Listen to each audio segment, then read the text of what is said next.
Our leader landed on the deck, dressed in his soldier suit. A banner hanging over him, he looked so doggone cute. But San Diego could be seen right there in the background. So the order was soon given to turn the boat around.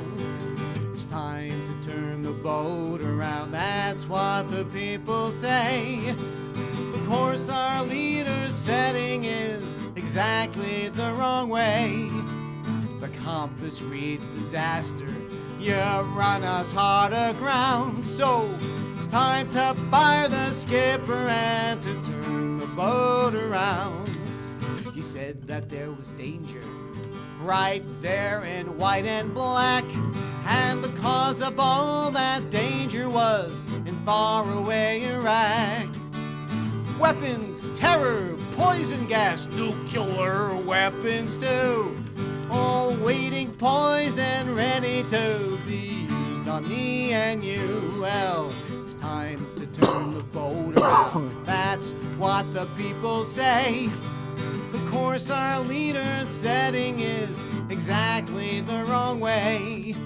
The compass reads disaster, you run us harder ground. So it's time to fire the skipper and to turn the boat around. So we went in there shooting and soon had 'em on the run, with a bought and paid for press along to show us all the fun. Well, we never found those weapons, the poison gas and such, and the folks whose land we shot to hell don't like us very much. Well, it's time to turn the boat around, that's what the people say. The course our leader's setting is exactly the wrong way.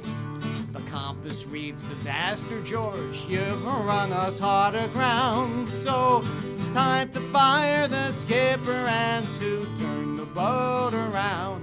Now here at home, his policies are slanted for the rich, with tax cuts and a deficit that's grown to be a bitch. But here is how we'll fix it all to save both you and me. Spend the dough, then take it from Social Security. It's time to turn the boat around, that's what the people say. The course our leader's setting is exactly the wrong way. The compass reads disaster, yeah, run us hard aground. So it's time to fire the skipper and to turn the boat around. Now, George, if you're watching the show tonight, please listen to this one. The elections weren't enough to tell you something. The study group, and I know you have trouble with that word study, but the study group told you something, and you didn't want to listen to it either. I will use small words, okay? Listen to this one.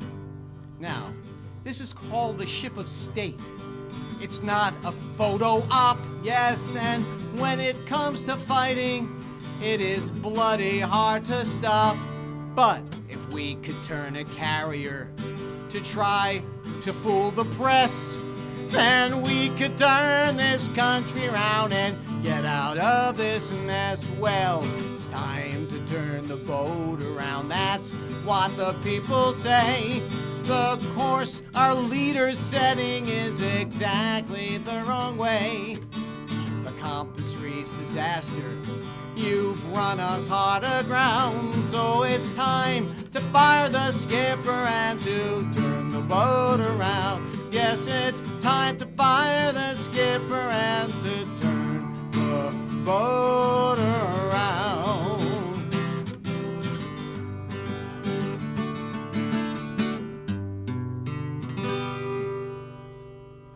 Good evening, my name is Joel Landy, and you're watching Songs of Freedom. Songs of Freedom is a show that celebrates the dignity of human struggle with its many faces and its many voices. In this electronic age, you probably, if you do any email at all, get email from people, some of whom you know, some of whom, well, maybe you don't know, but you'd like to, and that's one of the reasons we're having tonight's show.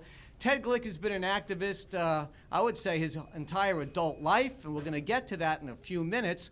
But why are we having him on the show? It's because he's done a lot, he's doing a lot of good work, and we have a lot to share.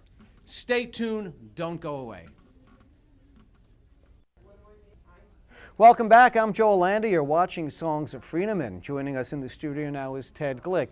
Ted, thanks so much for coming on the show. Thanks, I appreciate you inviting me. I've got so many questions for you this evening. If you do a Google search, ladies and gentlemen, and put Ted Glick's name in there, today I got over 400,000 pages.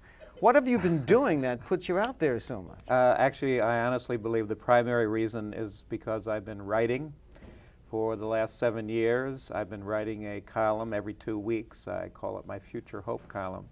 It's essentially political commentary, social commentary, what I think about the issues of the day, how I keep myself going, how we can build a movement that's going to change this country and change this world. And I've discovered that as I do that and as my columns get out, they get put up on websites, they circulate around the internet, people respond, they contact me, so the word gets out and it gets up on the Google, apparently. I think that's the main reason why I'm up there. I find it interesting. It is amazing, yeah. Now that we live in this digital age, everything a politician or anyone else says is somewhere to be found. Yeah, no, it's amazing. There's accountability, which is a good thing. Right. As much as Big Brother can be over our shoulder, or the specter of it can be. Right. The whole idea of people being accountable, you don't have to, Mr. Allen in Virginia knows That's about right. that. I was going to say, George Allen discovered that, right. Yeah, well, that's not a bad thing. Now, before we get into the content and subject matter of the activism work that we're doing, when did you become an activist, and how did that happen, and what did you want to do when you were a kid? Right. You didn't know you would be doing this. Right. I wasn't sure exactly what I wanted to be as a kid. I mean, I was into baseball. I mean, I had fantasies, I suppose, of playing baseball, but that soon faded. Fireman at one point. When I went to college, I had in mind, kind of the back of my mind, maybe becoming a lawyer and getting into politics. You know, I had a kind of general interest in that subject of politics. But I wasn't fixed on it. What happened was that I was a child of the 60s. That's when I grew to the beginnings of some consciousness about the world and my place in it.